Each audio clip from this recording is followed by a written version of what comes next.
encore, ce qui m'a fait le plus rire, c'est qu'il m'a dit, tu te mélanges trop avec Soprano et SFU.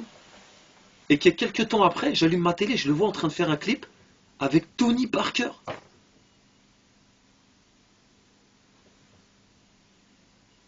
J'ai dit, c'est quoi ce délire? J'ai dit, on a du chemin entre le Crimpay et Tony Parker. Ensuite, quand je l'ai vu quitter son équipe 45 scientifiques, je me suis dit, il y a un problème. Un peu plus tard, j'ai su pourquoi il les avait quittés. Il les a quittés parce qu'il voulait passer sur Sky. Il voulait avoir des planètes rap. Aujourd'hui, tu le vois critiquer Planète Rap, sucer, faites des planètes rap. Quand je le vois critiquer Fred de Sky, alors que Fred de Sky était le premier à passer les sons de Booba sur Skyrock, je me dis que c'est vraiment un lâche et un moins que rien. Surtout qu'il connaît la route de Skyrock. Donc s'il a des choses à dire, qu'il aille les dire à Fred, au lieu de faire des t-shirts sur lui, des trucs de bouffon, des trucs de lâche. S'il a un problème avec Fred, qu'il aille lui dire. Après mes repères, les problèmes internes dont il parle, parce que moi j'avais aucun problème avec lui, ils ont commencé. Il a appelé, donc, comme il a vu que je commençais à prendre du poids et que lui il était en déclin, ça lui a fait peur.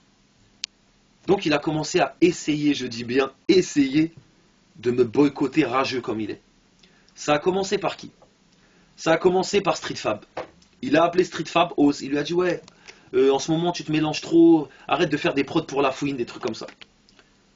Oz il lui a dit, parce que c'est un bonhomme, il lui a dit écoute, si t'as un problème avec la fouine, va lui dire en face. Parce qu'en ce qui me concerne, il m'a jamais parlé de toi en mal. Booba s'est senti carnat, il commençait à bégayer au téléphone. Il lui a dit ah ouais tu le prends comme ça, l'autre il a dit bien sûr je le prends comme ça. Il était même prêt à faire enlever ses prods de autopsie, des trucs comme ça. Après il a raccroché avec lui, il a coupé court avec lui sans plus reparler. Il a appelé One Shot, un autre de Street Fab. Et il lui a dit ouais, allume ton ordinateur, tape Fouine History et regarde à la 8e minute comment la fouine se ridiculise sur Fouine History. Donc, si j'ai bien compris, Booba suit Fouine History. Donc si j'ai bien compris, Booba tape mon nom sur internet, Fouine History, la fouine. Il prend son temps comme un gamin de 8 ans. Bon, je dirais pas qu'il est fan de moi, mais bon, à cela à vous de juger. En tout cas, il va taper la fouine. Moi, sachez un truc, c'est que jamais de ma vie, j'ai tapé Booba sur internet. Jamais. Tu sais, ces clips, vous savez, je les ai jamais vus. Des fois, je tombe dessus à la télé et je laisse parce que je suis pas un rageux. Ces albums, depuis 09, j'ai pas écouté un album de lui. Il a essayé de nous boycotter par tous les moyens.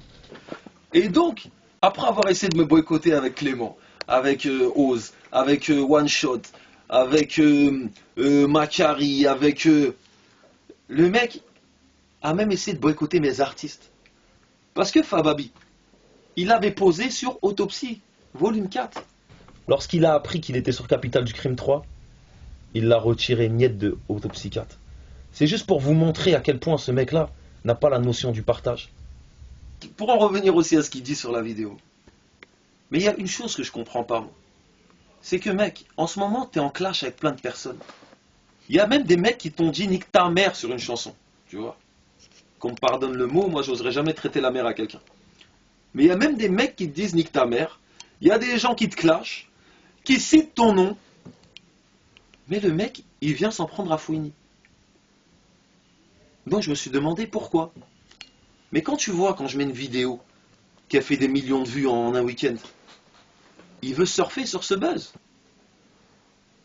Quand je vois que les gens t'insultent pendant 3 minutes et que toi, pour un pic que tu as pris pour toi et qui n'était même pas pour toi, tu me mentionnes dans tes vidéos officielles. Je me dis vraiment que tu es un bouffon. Pour finir, mec, il ne sera jamais le boss, Booba. Jamais. Quand j'ai rencontré Booba, pour moi, c'était un grand. 10 ans plus tard, je veux pas dire, mais j'ai l'impression que c'est comme mon petit. Il me suit sur Twitter, il me suit dans mes Fouine History, il me suit dans mes aventures. J'ai l'impression que c'est un petit. Et il n'a pas du tout un comportement de boss. Produis des artistes, monte un label, fais tes preuves sur le terrain surtout. Et surtout, mûris. Mûri parce que le mec a 35 ans quand même. 35 ans. Et ce que je tenais à dire aussi, c'est que moi, j'ai aucune haine envers Booba, aucune jalousie. Moi et Booba, on habite dans le même immeuble à Miami. On se voit tout le temps. Et puis on se calcule pas. On se serre la main, bonjour, au revoir. Et moi, ce que je vous dis, ça vient du cœur. Quand on était en train de parler, moi et Booba à Miami, et qu'il me disait ses vérités à 2 francs, je me disais, moi, la seule chose à laquelle je pensais, je me disais, mais pourquoi est-ce que on se serre pas les coudes? Pourquoi tu viens pas me demander du sel? Pourquoi je viens pas te demander du sucre? On vient de loin, non? On a connu la misère, on a connu le terre-terre. Aujourd'hui, alhamdoulilah, on est à Miami, on a des valets de parking, on a des belles voitures. Et c'est pas fini. Tous les jours, j'entends des nouvelles choses sur ce mec-là. Il parle derrière moi, il parle derrière moi, il parle derrière moi. Et quand il me croise dans l'immeuble, il me serre la main comme si de rien n'était, tranquille. Le mec, il est parti dire au mec de son label et à des compositeurs aussi français et à des mecs qu'on a en commun de sources sûres. Il part dire à son équipe aussi, la fouine me copie. Ça y est, je suis venu habiter à Miami, lui aussi vient habiter à Miami. Je viens habiter dans cet immeuble-là, alors lui aussi vient habiter dans cet immeuble-là. Mais sachez tous une chose, la plus grosse différence qu'il y a entre moi et Booba, c'est que Booba, ça fait 4 ans qu'il habite dans notre immeuble, mais il est locataire. Fouini est propriétaire. Quand je suis arrivé à Miami, j'ai acheté mon appart cash, et lui, il louait depuis 4 ans. Quand les gens sont venus lui dire ça, il voulait mourir de jalousie. Et maintenant, il veut essayer de s'acheter un appartement, mais bon, ça c'est ses problèmes. Si je lui montre l'exemple, c'est bien, alhamdoulilah. Et puis, ce qu'il ne faut pas oublier aussi, c'est que quand tu es un mec de la rue, quand tu rappes avec ton cœur, quand tu as connu les restos du cœur, quand tu as connu les allocations familiales, les APL, quand tu as connu les expulsions, quand tu as connu les huissiers, la première chose que tu fais quand tu gagnes de l'argent, tu sécurises un appartement, tu t'achètes un appartement. Et tu te dis dans ta tête, je ne veux plus jamais revivre ça. Parce que c'est horrible de se faire expulser. Aujourd'hui, si je fais cette interview comme ça, c'est parce que mes grands m'ont contenu. Ils m'ont dit, Laouni, calme-toi, tu vas faire les choses dans les règles. Il a voulu faire une vidéo, tu vas faire une vidéo. Parce que moi, à la base, dans ma tête, je voulais aller faire des trucs de fou. Et je sais que j'aurais plus jamais revu ma fille. Je sais où je me serais retrouvé à cause de tes conneries. À cause de ces conneries.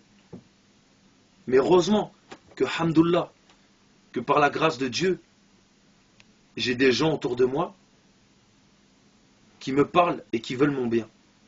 Sinon, je te jure, je vous jure devant Dieu, moi j'aurais pas laissé passer ça comme ça. J'ai aucune haine contre Booba, aucune jalousie. Je lui en ai jamais voulu, malgré qu'il parlait derrière moi. Aujourd'hui, la seule chose que je ressens, c'est de la déception envers ce mec. Une vraie déception. Faut pas oublier une chose, c'est qu'à l'époque, sur le clip Reste en chien, quand t'allais te faire froisser, c'est mes gars qui ont bougé pour toi. Toumani, Pet Show, on a bougé pour toi. On s'est froissé pour toi. À l'époque, quand il avait des clashs avec Core, moi je prenais ses patins médiatiquement. Je prenais ses patins. Booba, c'est quelqu'un que j'ai toujours apprécié. Malgré toutes ces histoires, toutes ces bouffonneries, c'est quelqu'un, j'ai pris ses patins. Quand j'ai pris ses patins médiatiquement, les grands de mon quartier, et les grands des grands de mon quartier m'ont dit, Laouni, arrête de prendre les patins ce mec-là. Et je leur ai dit, non les gars, c'est un bon, il n'y a pas de problème. Ils m'ont dit, arrête. Et c'est seulement aujourd'hui que je me rends compte, écoute toujours les conseils de tes grands. J'aurais dû écouter les conseils de mes grands, ce mec-là n'en valait pas la peine. J'étais vraiment déçu. Mon album qui arrive le 4 février, il s'appelle Drôle de parcours. Et dans cet album, il y a énormément de vérité. Drôle de parcours, c'est l'histoire de mon parcours. Chaque chanson a un message bien particulier, un message bien précis. C'est le genre d'album, comme je dis dans cet album, moi j'ai pas une belle plume. J'ai juste un putain de vécu. Je suis trop haut pour les clashs, sachez-le. Je vais vous laisser vous entretuer, vous faire des petites guerres. Moi j'ai 30 ans, j'ai passé l'âge de ça. Quand tu me verras, si tu as quelque chose à me dire, Booba, viens me le dire. Et on verra si ça va se passer comme tu le crois. Moi en tout cas, j'ai plus rien à te dire et je viendrai pas te voir. Le 4 février, Il y aura beaucoup de vérité dans mon album, Drôle de parcours. Salam alaikum, au revoir tout le monde.